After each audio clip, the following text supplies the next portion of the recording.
these are books here that you can get at any one of the stores. Walmart might be an example. And I made my own. And then down here, I put their names and started out with, I would say, paste things in that I felt that would be uplifting. And then always refer to, when you're in a real down-thinky mood, read the Desiderata and then Points to Ponder. So my first question on the first part on how to become a winner in your process is about selecting it. Now, do you think a lot of people do not get what they want out of life because they don't know what they want? This is true, yeah, yeah. Some people go with the tide, or they're limited on church dogma, that if you want something, it's the work of the devil, and you don't deserve it. A lot of it depends on what your background was, what culture you came from, what was your upbringing.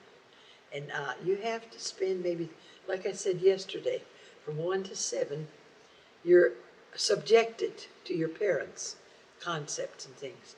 From that point on, you have to make your, then you go in and your peers. I mean, that's important. When is it that you can really say, I want to be myself? And that's when you decide, what is it that you want? We're always influenced. That's a given. And so after you're influenced, what direction do you want to go? What's important to you? The second one is about projecting. And is projecting just a form of visualization? And yes, you're projecting. You have projected now, what is it that you want? So now you're going to project it someplace. And projecting would be to see it, to visualize it, to make a little scenario of it. In some cases, if you say, I can't visualize, I teach them how to visualize. And that is just, I give them an orange, and I said, you see the orange, and then see the orange, okay, see the sun kissed on the orange.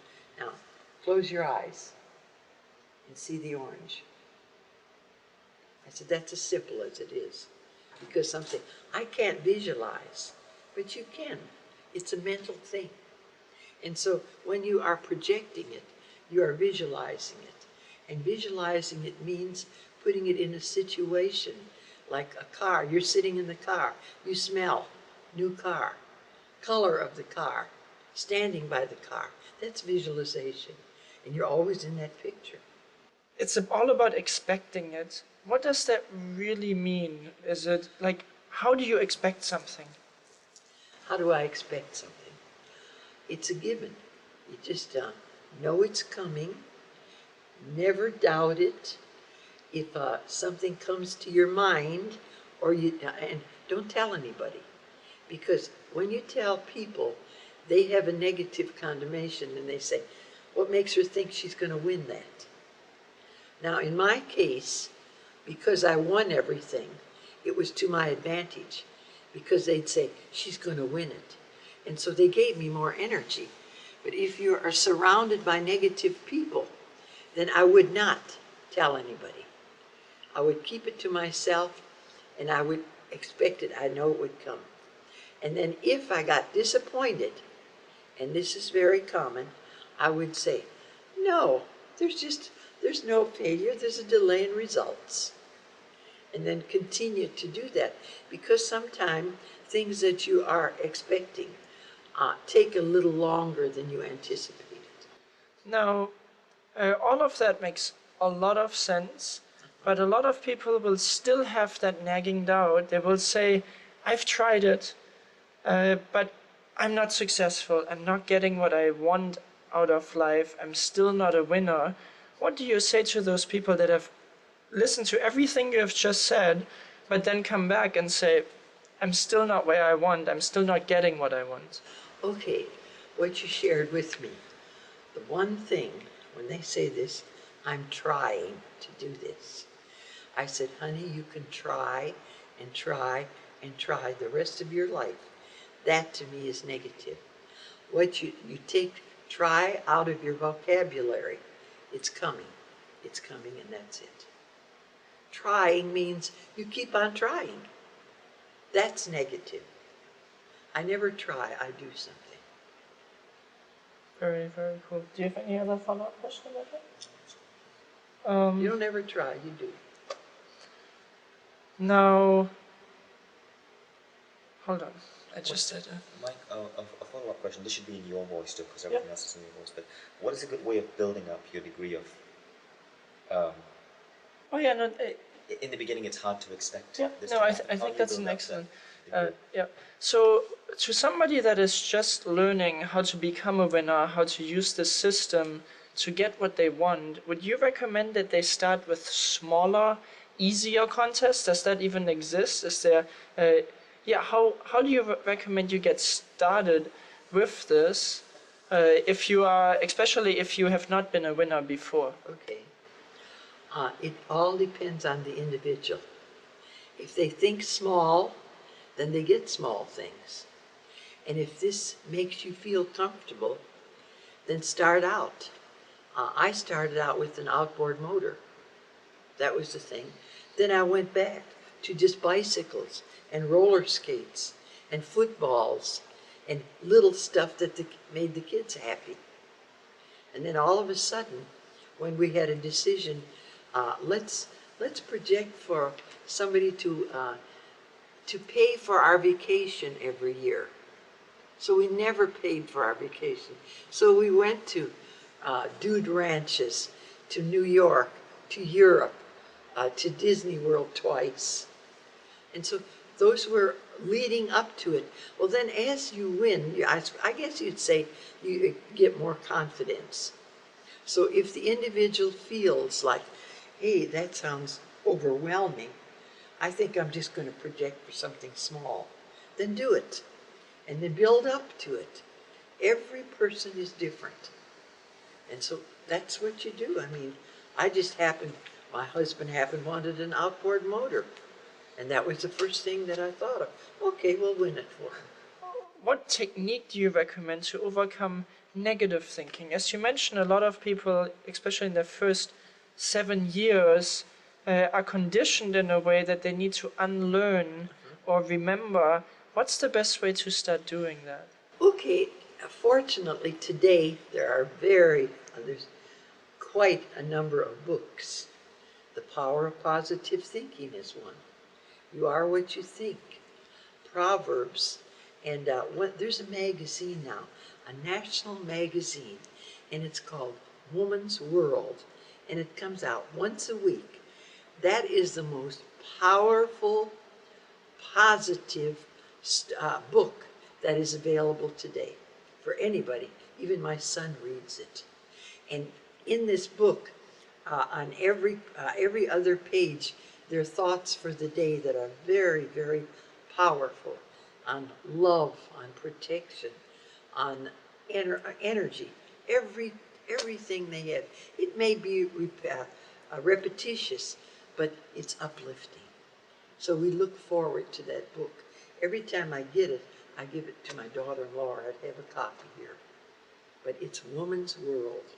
Okay. And I can't say enough about that. And you have also mentioned earlier today the law of attraction, which is very similar or identical to the system that you talked about a long time ago. Is there a difference between the law of attraction? Is there something specific that people should do to activate it, or is it everything that you already mentioned in your 4-step process?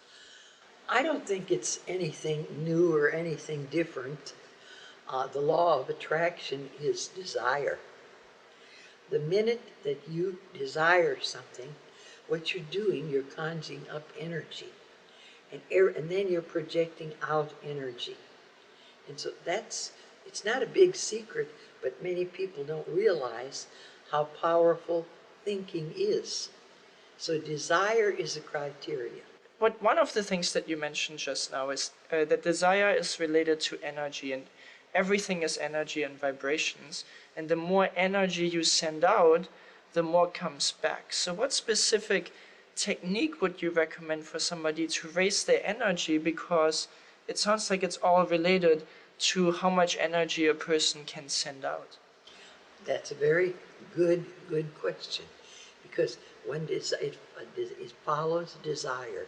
You have a desire, and if it's a positive desire, it can be negative too, but how much time are you spending on that? How often are you thinking about it? Thought becomes things. And another thing that I need to point out, and that is when you do something with emotion, emotion brings it faster, draws it faster to you. Emotion is, well, what you do on emotion, and you can watch a person when they cry or when they sad or when they curse and when they get angry, they're angry. The emotion is intense. And usually when they get very, very angry, and then something happens, because they're so angry that they lose the fact that they're working with an instrument that could be, and cut their hand off or something. This is energy. And I think there is a statistic on it. More accidents in this entire world are caused when somebody is really enraged in anger. Because then they don't look at anything else. They're so caught up in anger. And so when you are projecting and you have energy, like I said, you can even taste it. You can smell it.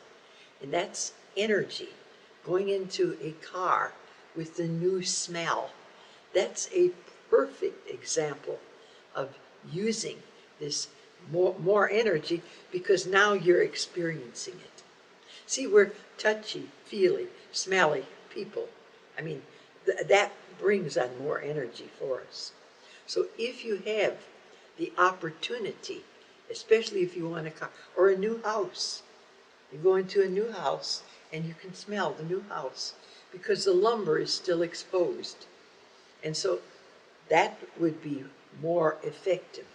Or if you find an old house, get into it and roam around. And this is my place.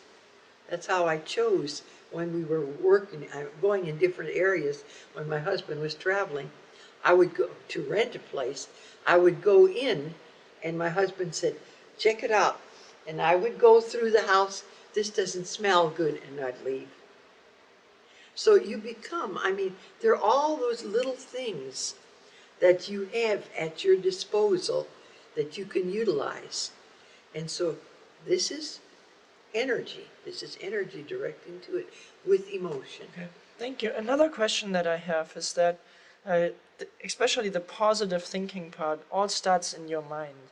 Now, a lot of people have a negative mind. How do you just suddenly cancel that? And I'm asking that because a lot of people that I've talked to, they just say they are not even the master of their own mind. How do you become the master of your own mind? Desire. Nobody can do it for you.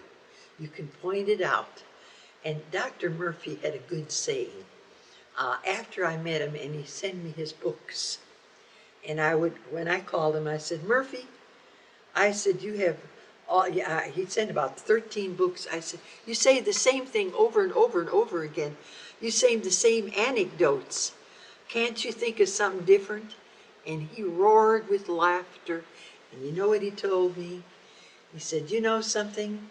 If they read it 42 times, it may sink in and they'll get it. I think that's profound. Because sometimes you have to read it over and over and over again until you say, oh, this makes sense. Then you change. Nobody can change for you. You can't tell people to change. You can't tell people you're too negative, nothing is going to happen to you. They don't believe it until you give them something and they look at it and might have to read it 42 times. And then they'll get it. Okay. Hopefully you don't have to read it 42 times. But Murphy was the one that said it. I call it Murphy's Law. Now, another question that I have is, after you had mastered this, the how to attract anything you want, always, you then went on to study the silver method. Now, what was it that led you to, why did you continue studying, and what was it specifically about the silver method why did you choose to learn it? Because you already were a master of your domain. Why did you continue specifically with the silver method? I guess I told you that earlier, because when I first met Jose, I was very impressed with him. I wanted to know more about it. And then when I went into the program as it is today and learned techniques, things I didn't really know. When you're reading that chart, how the brain functioned, valuable, fantastic information. But the information, when you can change energy and you can stop the bleeding, this was profound. Where else would I've ever gotten that technique? And so that's why I was so grateful for it, and I became his PR, just because he impressed me with the knowledge he had and was sharing it with everybody. Wonderful. It was a completely uplifting experience for me. Life is either a daring adventure or nothing. And I guess that's been my philosophy in contesting. And then all of a sudden, I win everything I possibly could win or want. And then I'm bored. So what's next? That's when I got serious about what makes me tick, click, and get sick. What makes you get that way? Why are you that way? Why are people different? I got so intense, inquisitive about that. Then I started on a whole new world of researching.